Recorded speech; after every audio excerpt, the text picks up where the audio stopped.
Je pense que l'enjeu de ces élections est colossal. Non seulement à cause de ce que j'ai répété sur l'économie, sur les finances, sur l'avenir de nos enfants, sur le logement, j'en ai pas parlé, mais c'est important, sur le social. Il y a un autre enjeu derrière tout ça. Un enjeu assez fantastique. Au fond, et on voit bien dans notre malheureux pays, le résultat aujourd'hui, en termes de gens non inscrits sur les listes électorales, en termes de niveau des abstentions, en termes de succès des extrêmes. Tout ceci relève de la même logique. Le dégoût, je dis bien le dégoût des Français, dans leur immense majorité, pour la classe politique, la manière dont elle gère les affaires du pays, droite et gauche confondues.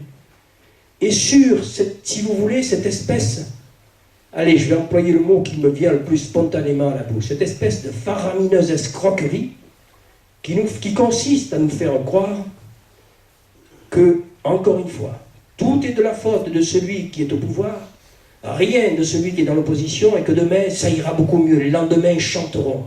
Tout deviendra gratuit. Le dégoût des Français vient de là, de cette imposture, de cette escroquerie.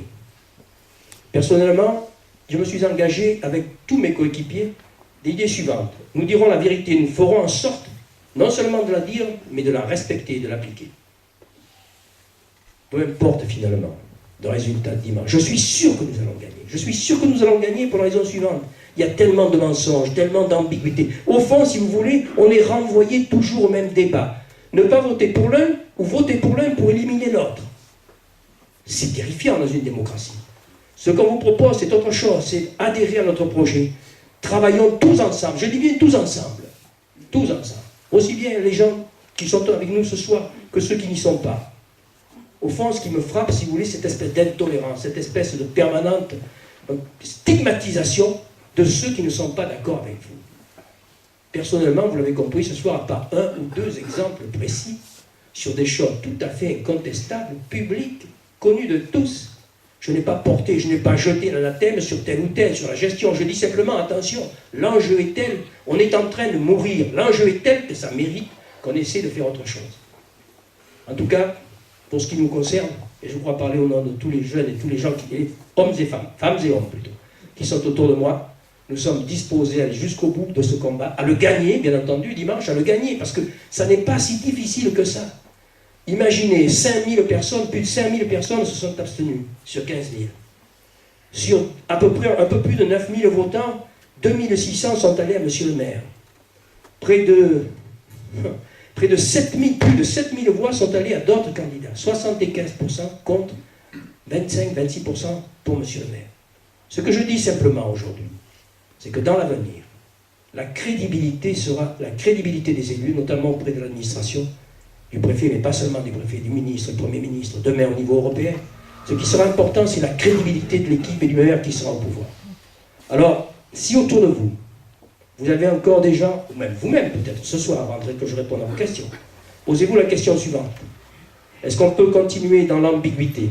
Est-ce qu'on peut continuer dans l'intolérance qui fait que demain, pour accéder simplement aux élus, il faudra monter patte blanche en disant, ou peut-être est-ce déjà le cas d'ailleurs, j'ai voté pour vous.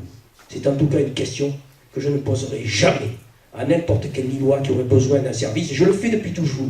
Ceux qui me connaissent le savent. Et j'ai continué à le faire alors que j'étais ailleurs. Alors que j'étais loin. Pour mon travail. Pas par choix. Donc je voudrais simplement ce soir vous dire, non, on a une chance extraordinaire.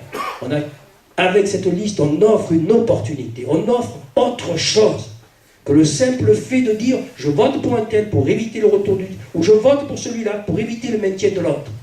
Je vous en prie, avant de voter, réfléchissez 2 fois.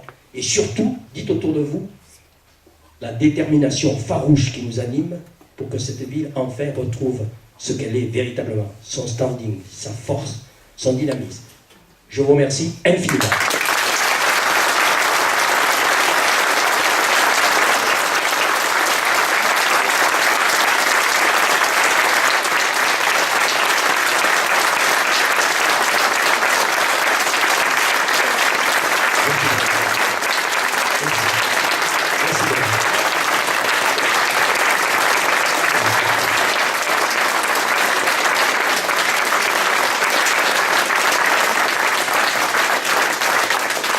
Merci beaucoup.